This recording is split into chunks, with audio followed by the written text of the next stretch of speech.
reciban un cordial y afectuoso saludo a título personal, pero también a nombre de toda nuestra comunidad universitaria.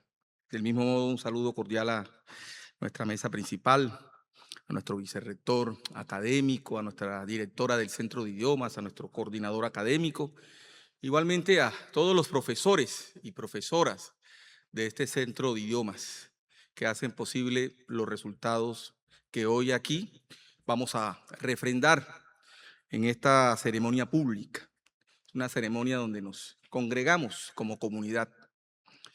Y esta congregación también nos debe invitar a integrarnos mucho más. Ese es el sentido del ideal de comunidad. Cuando uno habla de comunidad, no es simplemente la sumatoria de personas que hacen parte de ella, sino como una comunidad se integra. Y cuando una comunidad realmente se integra, construye vínculos de afecto, de reconocimiento, y eso es lo que permite fortalecer una comunidad. En el caso particular, la Universidad de Córdoba. Y sea esta la ocasión donde nos congregamos como comunidad para compartir con ustedes algunas reflexiones sobre lo que ha sido la historia de esta institución, el discurrir de esta institución y cómo llegamos a resultados como lo que hoy aquí vamos a refrendar públicamente. Y una reflexión que voy a tratar de contextualizarla en función no solo de los estudiantes que están aquí hoy, este grupo de jóvenes, que son 95 jóvenes, jóvenes y adolescentes, que vienen con nosotros hace ratico. Yo le preguntaba a la directora del centro, ¿qué tiempo llevan ustedes aquí con nosotros en este proceso de formación para aprender, dominar una segunda lengua, en este caso el inglés? Ella me dice entre 3, 1 y otros 7 años. 7 años. Obviamente 7 años los que entran aquí de 7 u 8 años y que transitan, caminan junto con nosotros para apropiarse, para aprender, para dominar un idioma que los dota de una capacidad particular, porque, digamos, uno quisiera, digamos, ese es un ideal, que cuando nosotros hablamos de conocimiento, el conocimiento estuviese irradiado, el conocimiento estuviese al acceso de todos por igual, sin barreras, sin limitaciones, sin restricciones de ninguna naturaleza. Es el ideal.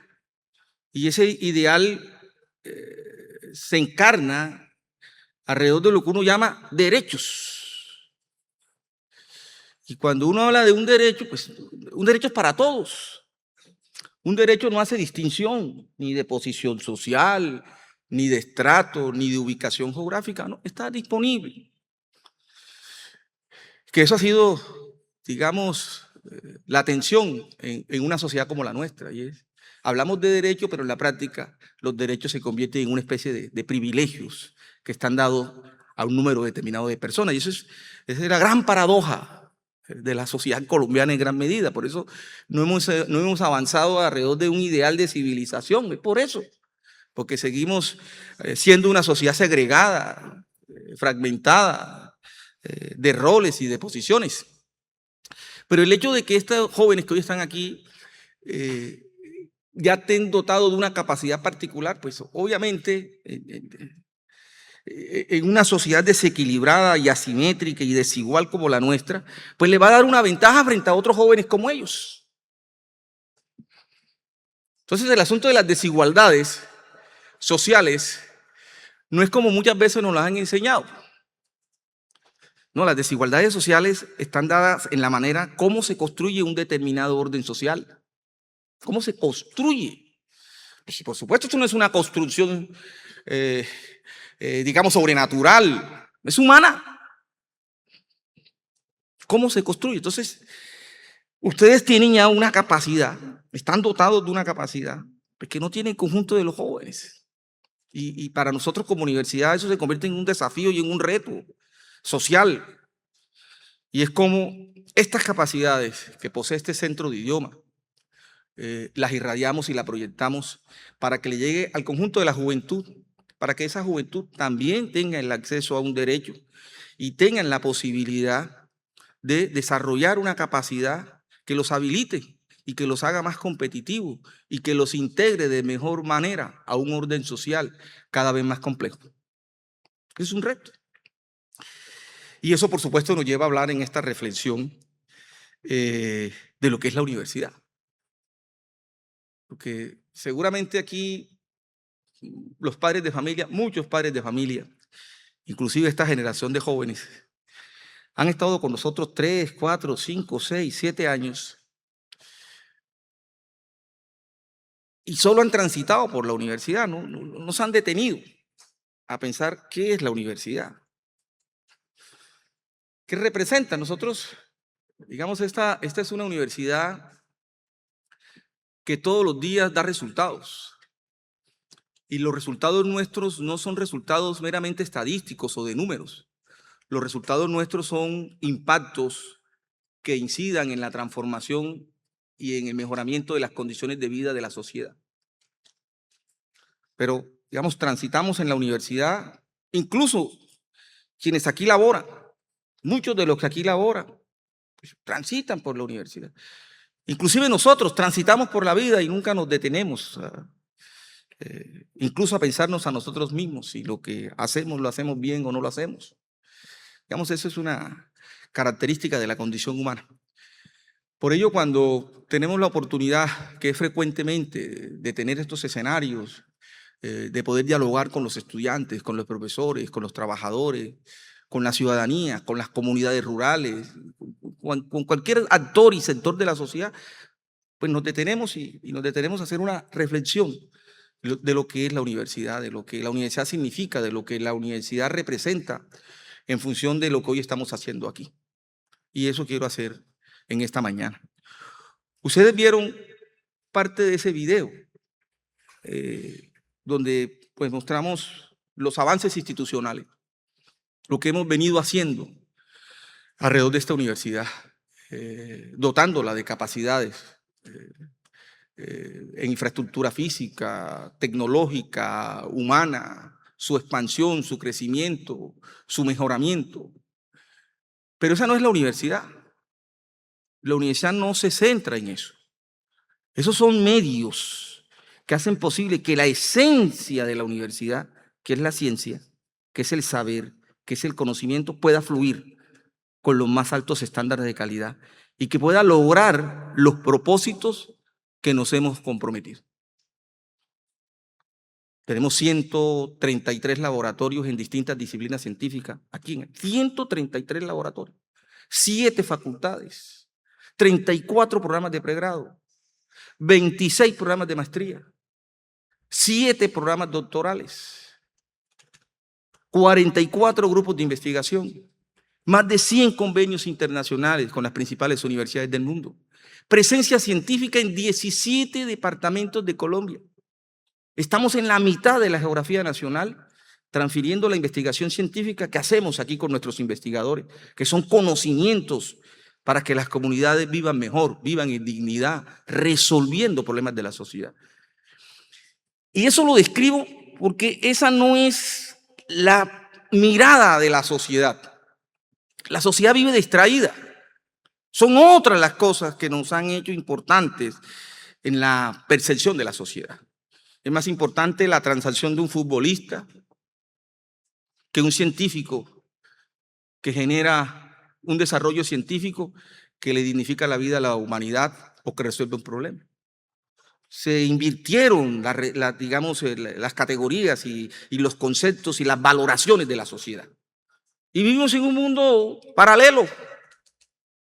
Vivimos en una especie de mundo paralelo al mundo real, al mundo de carne y hueso, desafortunadamente. Y eso tiene unos efectos en estas nuevas generaciones. Por eso al final de esta intervención voy a compartir con esta generación de jóvenes un mensaje de algo que escribí hace más o menos un año en las columnas de opinión dominical que escribo por lo general y que llevo 10 años escribiendo columnas dominicales, precisamente pensando y compartiendo pensamientos y compartiendo reflexiones alrededor de la vida, de lo que está pasando, tratando de incidir en una sociedad más consciente. Pero lo que ha logrado esta universidad en 62 años de historia son cosas inmensas. A pesar de las dificultades, a pesar de las turbulencias, a pesar de las contradicciones que no son propias de las instituciones, también de los seres humanos. La vida es eso, la vida es un discurrir turbulento, de contradicciones. Yo a veces digo, es como cuando los barcos están en el mar y los vientos los estremecen de un lado para otro. Lo importante es tener la capacidad de tener claro cuáles son las metas y los objetivos que nos hemos trazado. Pasa en la vida de las instituciones y pasa en la vida de nosotros, en nuestras vidas personales y en la vida de esta juventud que se mueve todos los días de un lado para otro. Y a veces la vivimos y al final no sabemos cómo la vivimos. Por eso siempre he dicho, la vida hay que vivirla conscientemente. Y vivir una vida conscientemente es detenerse a pensar la vida, aprender de ella. No solamente en los aciertos, sino también en los desaciertos, en las equivocaciones, en los errores, en lo justo y en lo injusto. Cuando uno hace eso, tiene una vida consciente. Y una vida consciente le permite a uno rectificar, corregir, mejorar, ser mejores. Y eso es un mensaje no solamente para esta institución, sino para todos los que estamos aquí. Entonces, claro, esta universidad en 62 años ha transitado momentos muy convulsionados, pero no se ha desviado, se ha mantenido allí. Y el presente que hoy tenemos es un presente muy renovado, es un presente de mucha confianza, es un presente de avances, es un presente de proyección. Y nuestra proyección está centrada en eso, en cómo el poder que posee la universidad, que no es un poder para dominar, no es un poder para controlar, no es un poder para enajenar, es un poder para liberar. Porque eso es la ciencia, ese es el saber. Por eso siempre he dicho, la universidad es indestructible, las universidades son indestructibles. La universidad tiene 1000 años. 1000 años tiene la universidad en el mundo occidental. Quizás es de las instituciones más antiguas en el mundo occidental. 1000 años, una institución de 1000 años, milenaria. Ha pasado en estos 1000 años por todos los estadios y momentos evolutivos de la humanidad, complejos, y ha contribuido a que esa humanidad evolucione, avance, sea mejor, porque ella posee una fuerza y un poder que no se puede tocar. Es decir, no es tangible, es intangible, pero lo que toca lo transforma. Por eso es inmortal. Lo demás es mortal, lo demás es finito, lo demás transita. Ella ha permanecido en el tiempo. Y esa es la inmortalidad de esta universidad en este territorio.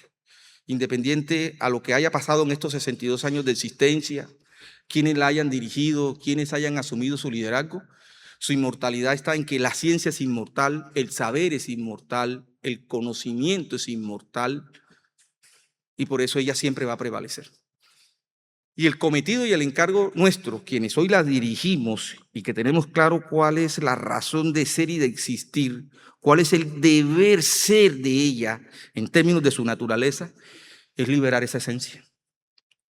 El compromiso nuestro es liberar la esencia de esta universidad. Es decir, que ese conocimiento le llegue a todos los jóvenes del departamento de Córdoba, sin distinción. Es decir, es lo que nosotros llamamos, hay que democratizar y masificar el derecho a la educación. Estos jóvenes que están aquí, que son pilosos, que sé que son pilosos, porque bueno, están en sus instituciones de lunes a viernes y los sábados vienen aquí, son pilosos. O sea, ustedes desarrollaron buenos hábitos educativos. Uno desarrolla hábitos, costumbres. Eso era lo que los antiguos llamaban virtudes. Virtudes. Y eso no aparece de la nada, eso hay que construirlo. Y eso implica disciplina, eso implica dedicación.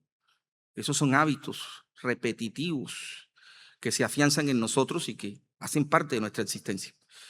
Pues ustedes son pilosos porque ustedes han construido unos hábitos, unas costumbres alrededor del estudio. Y eso les permite a ustedes tener una capacidad de comprensión de lo que los rodea, de su entorno. Y por eso me permite hacer esta otra parte de esta reflexión. Nosotros vivimos en un departamento que ayer cumplió 74 años. Córdoba cumplió ayer 74 años. Montería el pasado 1 de mayo cumplió 249 años. La Universidad de Córdoba el pasado 5 de abril cumplió 62 años. Y este centro de idioma hace semanas cumplió 30 años. Entonces el departamento tiene 74 años y la universidad tiene 62 años. O sea, prácticamente en paralelo el nacimiento de la universidad con la fundación o creación del departamento de Córdoba. Cuando uno celebra la vida, cuando uno cumple años, las instituciones, los territorios y nosotros, yo siempre he dicho que cumplir años no solamente es el festejo de la vida, sino también es el detenerse. ¿Qué se ha hecho? ¿Qué se ha construido? ¿Qué tan consciente hemos sido en el transcurrir de ese tiempo? Y precisamente hice una reflexión para la columna del domingo sobre los 74 años de Córdoba. Y una de las cosas que menciono allí y que estos jóvenes me pueden entender perfectamente es que este es un departamento que Dios y la naturaleza lo privilegió. Este es un departamento que tiene 124 kilómetros de costa, aquí, en toda esta subregión costanera. 124 kilómetros de costa. Mar. El mar ha sido clave en el desarrollo de la humanidad. El comercio del mundo se mueve alrededor de los mares. La economía del mundo se mueve a través de los mares. Las grandes capitales en el continente están en las costas. 124 kilómetros de costa. En el Alto Sinú tenemos la mayor reserva productora de agua del mundo, el Nudo del Paramillo. El agua que nosotros consumimos aquí nace allá arriba, en el Alto Sinú. ¿Sí? Ríos, que tenemos la percepción de los ríos porque creemos que los ríos, cada vez que hay invierno, inundan y son una especie de maldición o de estigma alrededor de los ríos. Resulta que las grandes civilizaciones del mundo se construyeron alrededor de los ríos. Las grandes civilizaciones del mundo se construyeron alrededor de los ríos. Y nosotros vemos los ríos como lo que produce una tragedia. Hacia el San Jorge tenemos recursos minerales, níquel y otra cantidad de recursos minerales, gas. En el medio Sinú, uno de los valles más fértiles. O sea, lo que la naturaleza dotó a estas tierras. Su riqueza cultural que a veces no la vemos. El hecho de pensar diferente en Colombia siempre ha sido entendido como un factor de conflicto y de negación, y de exclusión y de anulación. Pensar diferente es una de las mayores riquezas que una sociedad puede tener, porque es en la diferencia donde podemos construir los grandes acuerdos, es en la diferencia donde podemos hacer posible que avancemos como sociedad. Pues aquí hay una pluralidad cultural y hay una diversidad cultural que lo que hemos hecho es taparla, esconderla, porque nos genera cierta especie de rechazo y la idea de inferioridad. Es que otros son inferiores. Y claro, como son inferiores, pues no puede estar aquí. Una especie de segregación racial y cultural que ha sido, digamos, un factor de conflicto y de guerra en este país. Así que podemos enumerar cantidad de riqueza y uno diría, bueno, pero si tenemos todo ese potencial, ¿por qué somos un departamento pobre? Los mayores indicadores de pobreza están en Córdoba. Los mayores niveles de desarrollo humano adverso están en Córdoba. Los más bajos niveles de competitividad están en Córdoba. Entonces uno diría, ¿qué está pasando aquí? O sea, 74 años no puede ser simplemente una fiesta. ¿Y qué festejamos entonces? Nuestra propia tragedia, nuestra propia degradación o nuestra propia imposibilidad de construir una civilización. Ese es el mundo paralelo. Ese es el mundo inconsciente. Porque el mundo consciente nos pone de frente a la realidad y nos interpela y nos cuestiona. Y podemos discutir ese mundo real. Y podemos decir si ese mundo real, cómo debemos cambiarlo. Pues eso es lo que hace la universidad. Por eso la universidad es la conciencia crítica de la sociedad.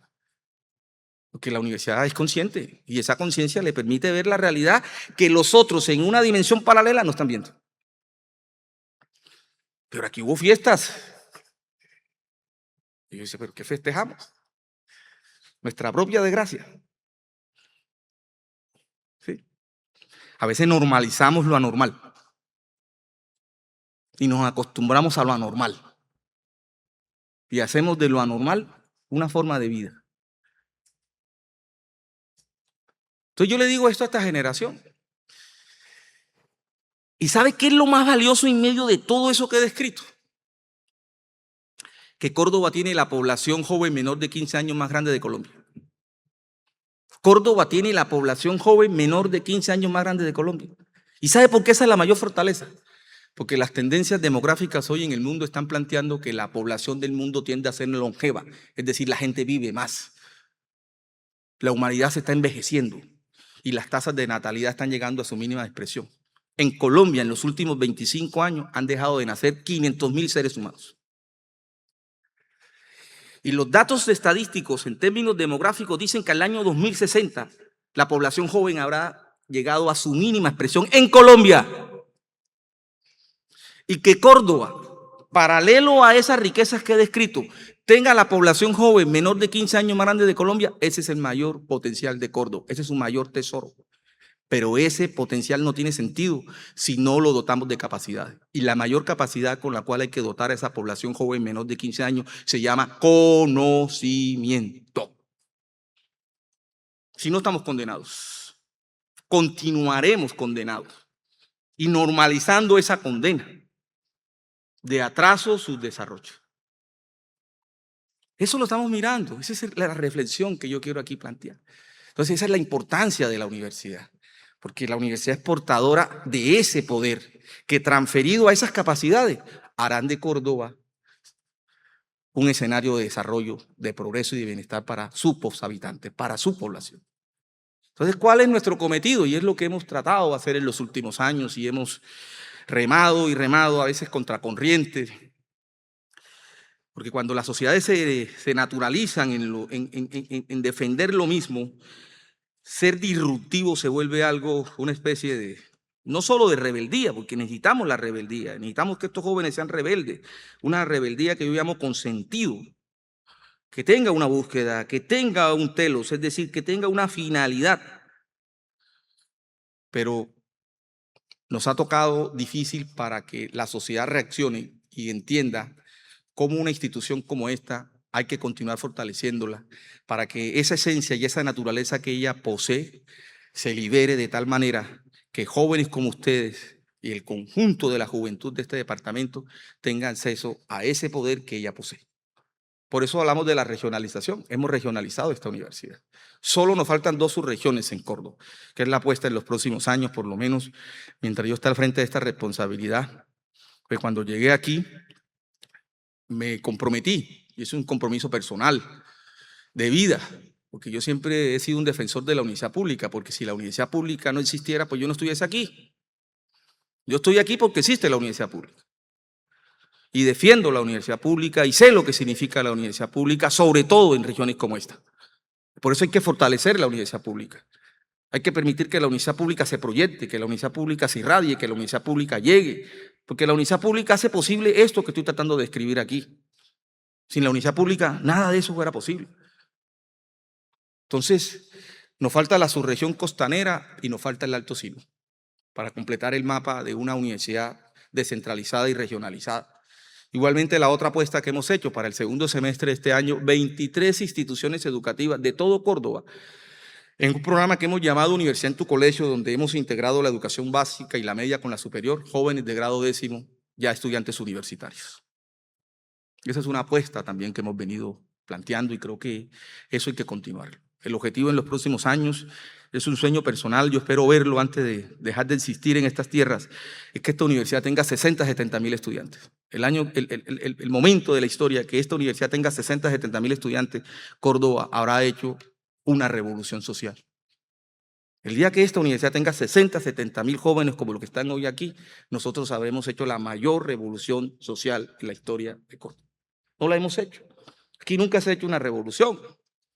No como se conoce a veces el concepto de revolución, siempre lo vamos a los extremos y pensamos que ese era el viejo concepto de que hay una gente que se coge armas y se levanta contra un poder. No, no, no. Las revoluciones hoy se hacen desde el derecho.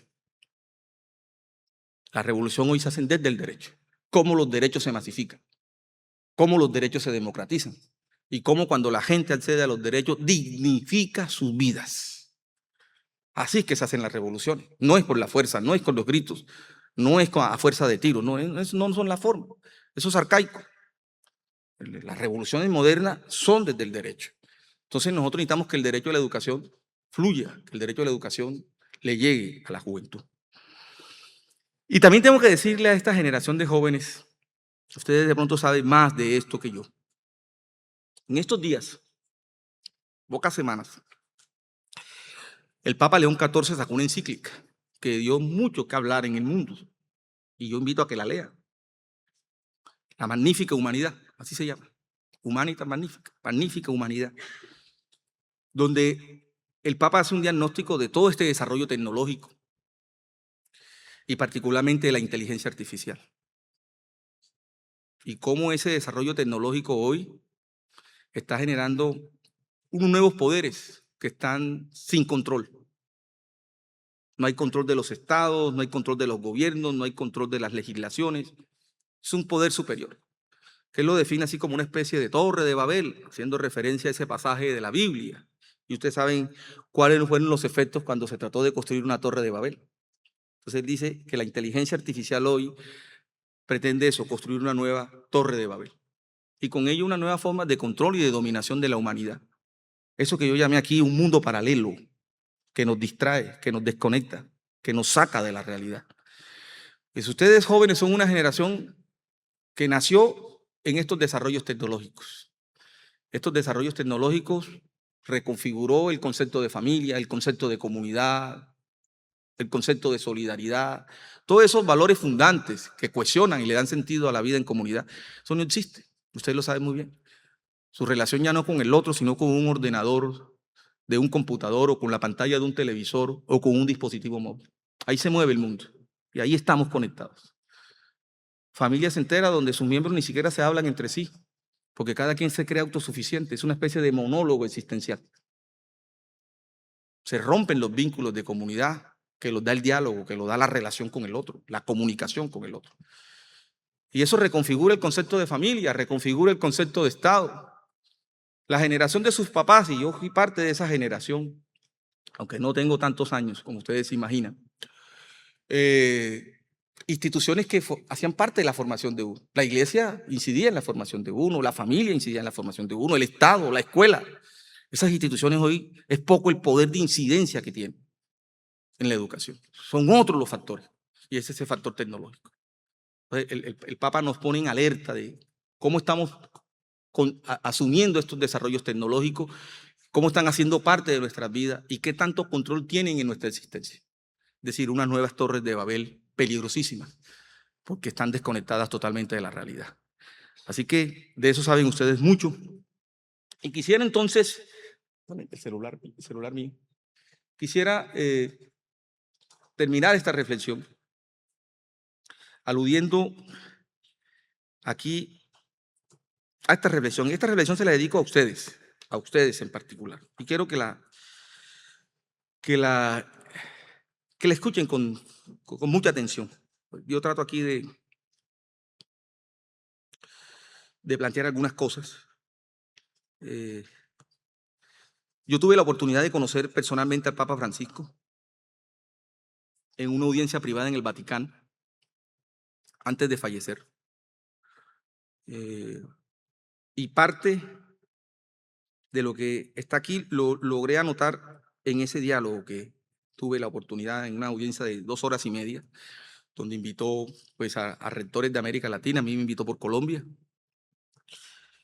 Yo presido el sistema de universidades de este país, público, como presidente del sistema universitario estatal. También presido el sistema mixto de educación de este país, las 105 universidades públicas y privadas, soy el presidente. Ese es el reconocimiento que ha hecho la comunidad académica con nosotros, conmigo. En los últimos años me he mantenido allí al frente del sistema y eso nos da una interlocución permanente con la comunidad académica, no solamente del país, sino del mundo. Aparte de los roles de ser rector de esta universidad, tengo una responsabilidad con todo el sistema de educación de este país. Y también es un mensaje para esta juventud. A veces una de las cosas que más limitan son los propios miedos. A mí en muchas entrevistas me han preguntado, ¿y cómo un rector de una universidad de provincia, nacido en la periferia de la ciudad de Montería, llegó a ser el presidente del sistema de universidades de este país? ¿Cómo? Pues el poder del conocimiento. El poder del conocimiento. Por eso ustedes tienen que seguir soñando, seguir idealizando un mundo mejor. O sea, yo creo que son las capacidades y cómo uno libera esas capacidades y hace uso de esas capacidades. Entonces es un mensaje del Papa a los jóvenes universitarios. Ustedes son jóvenes universitarios. Ustedes son jóvenes universitarios de los 7, 8 años. Están en esta universidad. Son jóvenes universitarios. Esta reflexión la hizo el Papa del 1 al 6 de agosto, hace más o menos 3 años.